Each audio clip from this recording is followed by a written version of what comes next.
Hello my dear students, कैसे हैं आप सभी। आशा है आप सभी स्वस्थ होंगे, मस्त होंगे और अपनी पढ़ाई पर ध्यान दे रहे होंगे। तो आज के अपने इस वीडियो में हम आपके लिए 8वीं कक्षा के धर्मनिरपेक्षता की समझ पाठ के बारे में पढ़ेंगे। तो स्वागत है आप सभी का आपके अपने YouTube channel let's study bye Hitesh sir पर। और अगर आपको ये वीडियो हेल्पफुल लगे तो प्लीज़ मेरे चैनल को सब्सक्राइब कीजिए, मेरी वीडियोस को लाइक कीजिए। तो आइए शुरू करते हैं। सबसे पहले इस चैप्टर के इम्पोर्टेंट पॉइंट्स क्या क्या है। चैप्टर का नाम है धर्मनिरपेक्षता की समझ। तो फर्स्ट पॉइंट है हमारा, धर्म पर आधारित भेदभाव के कई उदाहरण इतिहास में प्रदान करता है। नंबर 2, हिटलर ने अपने देश जर्मनी में यहूदियों पर अत्याचार करते हुए मार डाला था। सऊदी अरब में गैर मुस्लिमों को कोई मंदिर, चर्च या गुरुद्वारा बनाने की आज्ञा नहीं है। भारत में धर्मनिरपेक्षता की धारणा को अपनाया गया है। धर्मनिरपेक्षता की धारणा राज्य को धर्म से अलग रखती है। धर्मनिरपेक्षता से हमारा अभिप्राय है कि हमारा जो राज्य है वो किसी धर्म विशेष को मुख्य दर्जा प्रदान नहीं करता है। उसकी नज़र में सभी धर्म बराबर हैं। ठीक है। धर्मनिरपेक्षता की धारणा राज्य को धर्म से अलग रखती है। भारत एक धर्मनिरपेक्ष राज्य है। भारत में एक धर्म किसी दूसरे धर्म के लोगों को दबा नहीं सकता है। भारत राज्य का कोई आधिकारिक राज्य धर्म नहीं है। राज्य कोई धर्म लागू नहीं करता। सभी नागरिकों को धर्म की स्वतंत्रता प्राप्त है। सरकारी स्कूल एवं कॉलेजों में धार्मिक शिक्षा नहीं दी जा सकती है। सरकारी स्कूल किसी एक धर्म को बढ़ावा नहीं दे सकते हैं। भारतीय धर्मनिरपेक्षता की धारणा किसी एक धर्म को दूसरे धर्म को दबाने से रोकती है। भारतीय संविधान ने छुआछूत को समाप्त कर दिया है। संयुक्त राज्य अमेरिका में राज्य धर्म से बिल्कुल अलग है। बल प्रयोग, किसी को कोई कार्य करने के लिए मजबूर करना, उसको हम बल प्रयोग कहते हैं।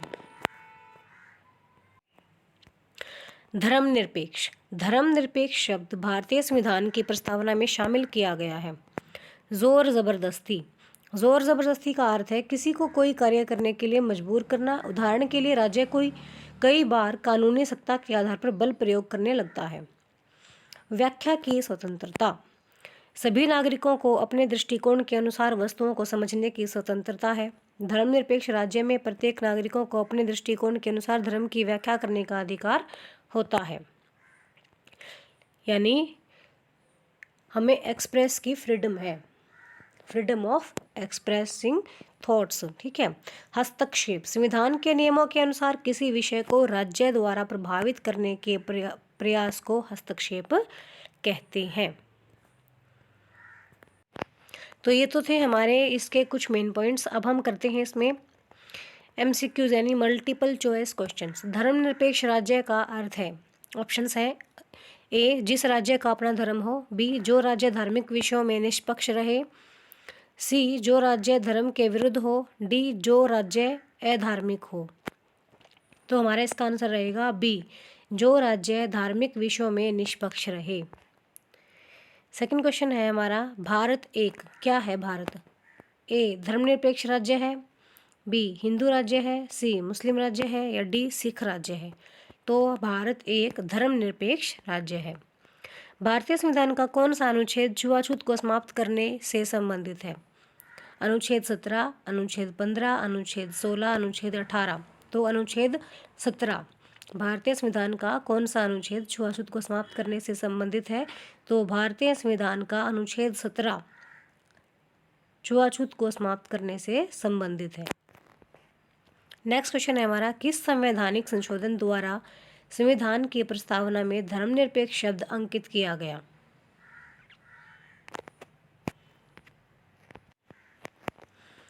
तो 44वां संविधान संशोधन, 42वां, 52वां या 74वां।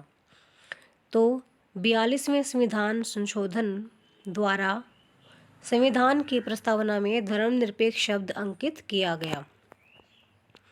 ये आपसे एक एक नंबर में इस तरह के क्वेश्चन पूछे जा सकते हैं जो कि काफ़ी इम्पोर्टेंट हैं। निम्न में से कौन सा अधिकार भारतीय राज्य को धर्मनिरपेक्ष बनाता है। धार्मिक स्वतंत्रता का अधिकार या समानता का अधिकार,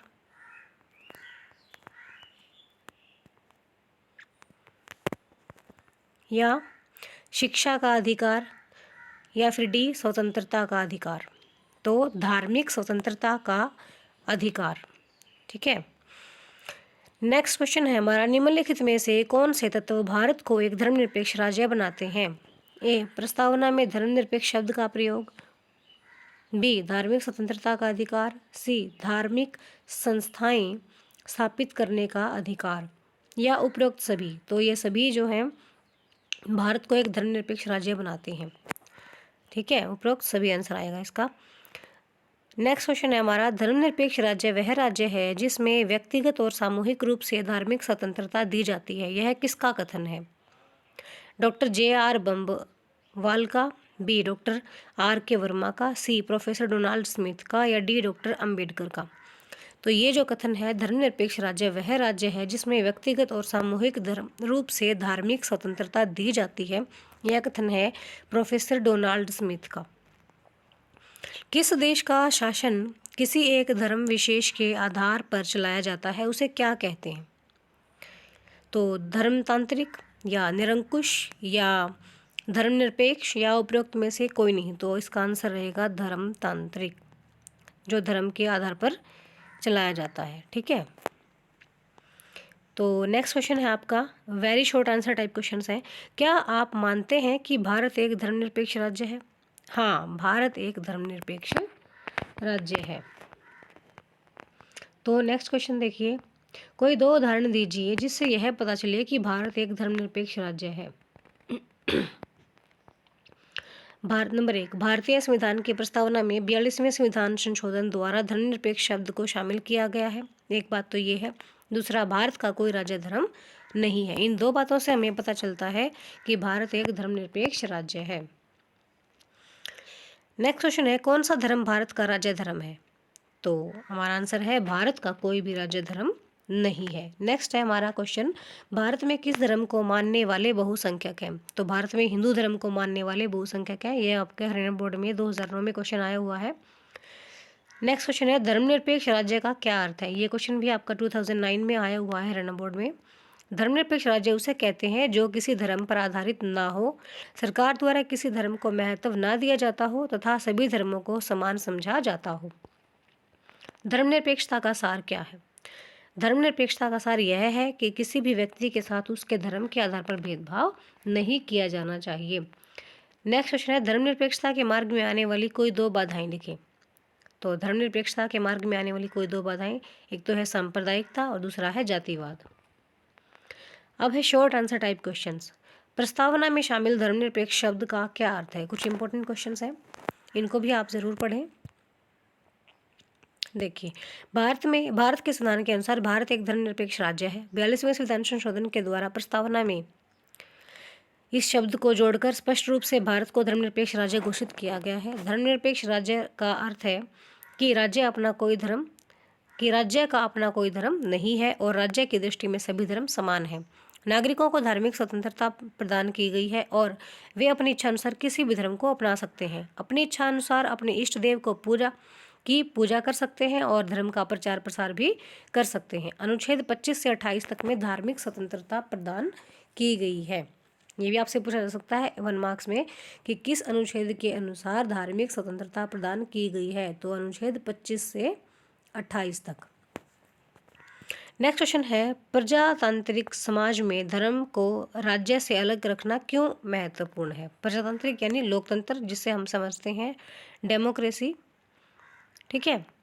तो देखो, नंबर 1 है, मौलिक अधिकारों की रक्षा के लिए तथा अल्पसंख्यकों को बहुसंख्यकों की निरंकुशता से बचाने के लिए धर्म को राज्य से अलग रखना चाहिए। ठीक है। एक तो हमारे जो फंडामेंटल राइट्स हैं उनको सेव रख सकें, इसलिए भी हमें क्या करना पड़ता है, धर्म से अलग रखना पड़ता है अपने आप को। और दूसरा, मान लो एक धर्म के लोग ज़्यादा हो जाएं और दूसरे धर्म के लोग जो हैं उनकी संख्या कम रहे, तो वो उनके ऊपर अपना अधिकार अपनी ताकत का इस्तेमाल करने की कोशिश ना करें, इसलिए भी धर्म को राज्य से अलग रखना चाहिए। दूसरा है, प्रत्येक व्यक्ति की धार्मिक स्वतंत्रता को बनाए रखने के लिए भी राज्य को धर्म को राज्य से अलग करना आवश्यक है। तीसरा, एक धर्म को दूसरे धर्म के प्रभाव से बचाने के लिए भी धर्म को राज्य से अलग रखना आवश्यक है। नेक्स्ट क्वेश्चन है कि किन्हीं ऐसे दो मौलिक अधिकारों का वर्णन करें जिससे यह पता चलता हो कि भारत एक धर्मनिरपेक्ष राज्य है। तो नंबर 1 है धर्म की स्वतंत्रता का अधिकार, ठीक है। नंबर दूसरा है समानता का अधिकार सभी नागरिकों को प्रदान किया गया है जिससे वे किसी के साथ भी धर्म के आधार पर भेदभाव नहीं कर सकते हैं। नेक्स्ट क्वेश्चन है आपका धर्मनिरपेक्ष राज्य की विशेषताएं बताओ। एक तो ये कि राज्य का कोई धर्म नहीं होता। दूसरा, राज्य की दृष्टि में सभी धर्म एक समान है। राज्य का कोई धर्म नहीं होता, इस बात से हम क्या समझते हैं? धर्मनिरपेक्ष राज्य किसी धर्म को किसी प्रकार का संरक्षण प्रदान नहीं है और न ही कानूनों का निर्माण धर्म के आधार पर किया गया है। धर्म एक व्यक्तिगत मामला है जबकि सार्वजनिक राज्य जो है वो सार्वजनिक है। धर्म और राज्य दोनों एक दूसरे से अलग हैं। नेक्स्ट है राज्य की दृष्टि में सभी धर्म एक समान है। यह सत्य है राज्य का कोई धर्म नहीं है, पर राज्य की दृष्टि में सभी धर्म एक समान है। राज्य किसी विशेष धर्म के विकास के लिए प्रोत्साहन नहीं देता है और न ही किसी धर्म में क्या करता है, विश्वास करता है। धर्म निरपेक्ष राज्य धर्म के मामले में तटस्थता की नीति अपनाता है।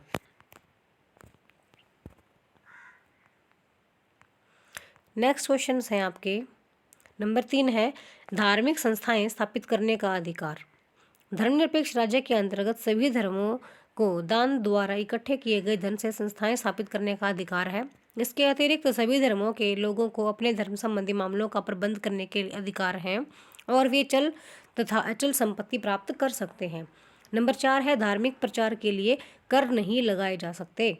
एक धर्मनिरपेक्ष राज्य में किसी भी व्यक्ति को कोई ऐसा कर अदा करने के लिए विवश नहीं किया जा सकता जिसको इकट्ठा करके किसी विशेष धर्म के विकास तथा संचालन के लिए व्यय किया जाना हो। धर्मनिरपेक्षता किसे कहते हैं? ये 2009 में फिर से आया हुआ है। धर्मनिरपेक्षता से अभिप्राय है सभी धर्मों को समान समझा जाए तथा लोगों को धर्म की स्वतंत्रता प्राप्त हो। सरकार किसी भी धर्म को विशेष महत्व नहीं देती है और सभी धर्मों पर एक से कानून लागू होते हैं। किसी विशेष धर्म के अनुयायियों को कोई विशेष अधिकार प्राप्त नहीं होते। नेक्स्ट क्वेश्चन है हमारा धर्मनिरपेक्षता के मार्ग में आने वाली कौन सी बाधाएं हैं? तो कौन सी बाधाएं हैं? नंबर 1 सांप्रदायिकता है, नंबर 2 जाति, नंबर 3 सांप्रदायिक दल जैसे मुस्लिम लीग, अकाली दल, विश्व हिंदू परिषद, नंबर 4 सरकार का अहस्तक्षेप। धर्मनिरपेक्षता के सिद्धांत के अनुसार सामाजिक रीति रिवाजों में सरकार हस्तक्षेप नहीं कर सकती, परंतु सामाजिक न्याय की धारणा सामाजिक ढांचे में प्रगतिशील परिवर्तनों की मांग करती है। तो ये कुछ बाधाएं हैं जो धर्मनिरपेक्षता के मार्ग में आती हैं। नेक्स्ट क्वेश्चन है हमारा क्या धर्मनिरपेक्षता भारत की परिस्थितियों के अनुकूल है? व्याख्या करें। निम्नलिखित कारणों से धर्मनिरपेक्षता भारत की परिस्थितियों के अनुकूल है। कैसे? बहुधर्मी राज्य। एक तो यहाँ पर बहुत सारे धर्म हैं। बहुधर्मी राज्य में किसी एक धर्म को राज्य धर्म के रूप में मान्यता नहीं दी जा सकती है ना। तो ये तो है ही। मान लो आप हिंदू हैं और मैं मुस्लिम हूँ, अगर आपके धर्म को दर्जा मिला है तो फिर मैं आवाज़ उठाऊंगा और मेरे धर्म को मिला है तो फिर आप उठाएंगे ना। तो इसलिए किसी भी धर्म को दर्जा ना दें विशेष धर्म का। नंबर 2 कांग्रेस का कराची अधिवेशन। 1931 में हुए भारतीय राष्ट्रीय कांग्रेस के कराची अधिवेशन में सभी नेताओं ने सर्वसम्मति से भारत को एक धर्मनिरपेक्ष राज्य बनाने पर जोर दिया। भारत लोकतांत्रिक राज्य है। भारत लोकतांत्रिक सिद्धांतों पर आधारित है। लोकतांत्रिक राज्य एवं धर्मतांत्रिक राज्य एक दूसरे के विरुद्ध हैं। लोगों को धार्मिक स्वतंत्रता देना लोकतंत्र की महत्वपूर्ण विशेषता है। नंबर 4 भारत का विभाजन। भारत का विभाजन भी धर्मनिरपेक्ष राज्य की स्थापना के लिए हुआ था। अब इसके कुछ इंपॉर्टेंट क्वेश्चंस हैं जो कि ऐसे टाइप है। क्या भारत एक धर्मनिरपेक्ष राज्य है? व्याख्या कीजिए। एक तो ये हमने पीछे भी पढ़ा है। ये 1976 में किए गए 42वें संविधान संशोधन द्वारा प्रस्तावना में धर्मनिरपेक्ष शब्द जोड़कर भारत को स्पष्ट शब्दों में धर्मनिरपेक्ष राज्य घोषित किया गया है। ठीक है। और निम्नलिखित विशेषताएं हैं जो नीचे दी गई हैं जिससे पता लग जाता है कि भारत को एक सच्चा धर्मनिरपेक्ष राज्य मानना पड़ता है। तो 1976 में 42वें संविधान संशोधन में धर्मनिरपेक्ष राज्य प्रस्तावना में धर्मनिरपेक्ष शब्द प्रस्तावना में जोड़ा गया। ठीक है, ये क्वेश्चन मोस्ट इंपॉर्टेंट बनता है। नंबर 1 है प्रस्तावना में धर्मनिरपेक्ष शब्द का इस्तेमाल। ये तो हमारा हो ही गया। नेक्स्ट है हमारा राज्य का कोई विशेष धर्म नहीं है। ये भी हमने देखा है पीछे, राज्य का कोई विशेष धर्म नहीं है। नंबर 3 है धार्मिक स्वतंत्रता का अधिकार। ये भी हमने पढ़ लिया है। धार्मिक संस्थाएं स्थापित करने का अधिकार, ये भी हम पढ़ चुके हैं। अब अलग अलग दिया हुआ है। 25 में दिया है धार्मिक स्वतंत्रता का अधिकार और 26 में दिया है संस्थाएं स्थापित करने का अधिकार। सांप्रदायिक चुनाव व्यवस्था की समाप्ति। तो देखो, किसी नागरिक को जन्म, धर्म, जाति, वंश, लिंग आदि के आधार पर चुनाव लड़ने के अधिकार से वंचित नहीं किया जा सकता। नेक्स्ट पॉइंट है हमारा सरकारी सेवाओं के समान अवसर। यह अनुच्छेद 16 में दिया गया है। वही बात फिर से है कि सरकारी नौकरियों या पदों पर नियुक्ति के संबंध में धर्म, मूल, वंश, जाति, लिंग, जन्म स्थान आदि के आधार पर किसी प्रकार का भेदभाव नहीं किया जाएगा, परंतु सरकार पिछड़े हुए वर्गों, अनुसूचित जातियों और कबीलों के लिए स्थान सुरक्षित रख सकती है, क्योंकि ये तो जब हमारा संविधान बनाया गया था तो उसमें भी ये बातें रखी गई थी। नेक्स्ट है हमारा धार्मिक प्रचार के लिए कर नहीं लगाए जा सकते। तो ये आर्टिकल 27 में दिया गया है। ठीक है। नेक्स्ट है हमारा सरकारी शिक्षण संस्थाओं में धार्मिक शिक्षा की मनाही। ये आर्टिकल 28 में है। तो आप चाहें तो इनको अंडरलाइन कर सकते हैं कि आर्टिकल 25 में है क्या डेफिनेट धार्मिक स्वतंत्रता का अधिकार, 26 में क्या है धार्मिक संस्थाएं स्थापित करने का अधिकार है, 16 में क्या है सरकारी सेवाओं के समान अवसर। यानी अगर आपसे सरकारी सेवा की बात की जा रही है कि वो कौन सा आर्टिकल है जिसमें सरकारी सेवाओं में समान अवसर प्रदान किए गए हैं, तो वो है आर्टिकल 16। और धार्मिक प्रचार के लिए कर नहीं लगेगा, यानी टैक्स नहीं लगाया जाएगा, तो ये बात लिखी गई है आर्टिकल 27 में। अब नेक्स्ट है कि सरकारी शिक्षण संस्थाओं में धार्मिक शिक्षा की मनाही है, यानी नहीं दी जाएगी। किसी भी सरकारी शिक्षण में धर्म की शिक्षा नहीं दी जाएगी भाई। तो ये किस आर्टिकल में है 28 में। तो नेक्स्ट है हमारा क्वेश्चन, भारतीय धर्मनिरपेक्षता दूसरे देशों की धर्मनिरपेक्षता से किस तरह से भिन्न है, अलग है। तो आइए देखते हैं, ये मोस्ट इम्पोर्टेंट क्वेश्चन है और लास्ट में आया भी हुआ है 2009 में। तो दूसरे देशों की धर्मनिरपेक्षता और हम भारतीय धर्मनिरपेक्षता में क्या अंतर देखते हैं। दूसरे देशों की धर्मनिरपेक्षता के बारे में पढ़ते हैं। सबसे पहले धर्म और राज्य की एक दूसरे के मामले में हस्तक्षेप न करने की अटल नीति, जबकि भारत में क्या है राज्य द्वारा समर्थित धार्मिक सुधारों की अनुमति है। एक धर्म के भिन्न पंथों के बीच समानता पर जोर देना, विभिन्न धार्मिक समुदायों के बीच समानता एक मुख्य सरोकार होना, समुदाय आधारित अधिकारों पर कम ध्यान देना, अल्पसंख्यक अधिकारों पर ध्यान देना, व्यक्ति और उसके अधिकारों को केंद्रीय महत्व दिया जाना, व्यक्ति और धार्मिक समुदाय दोनों के अधिकारों का संरक्षण। तो ये फर्क है भाई। देखो आप, धर्मनिरपेक्षता क्या है, धर्म को राज्य से अलग रखना क्यों महत्वपूर्ण है। धर्मनिरपेक्षता का अर्थ, तो धर्मनिरपेक्षता से अभिप्राय है कि सभी धर्मों को समान समझा जाए और लोगों को धर्म की स्वतंत्रता प्राप्त हो। सरकार किसी भी धर्म को विशेष महत्व नहीं देती है और सभी धर्मों पर एक से कानून लागू होते हैं। किसी विशेष धर्म के अनुयायियों को कोई विशेष अधिकार प्राप्त नहीं होते। अब है धर्म को राज्य से अलग रखना क्यों महत्वपूर्ण है। देखो, धर्म को राज्य से अलग रखना बहुत आवश्यक है।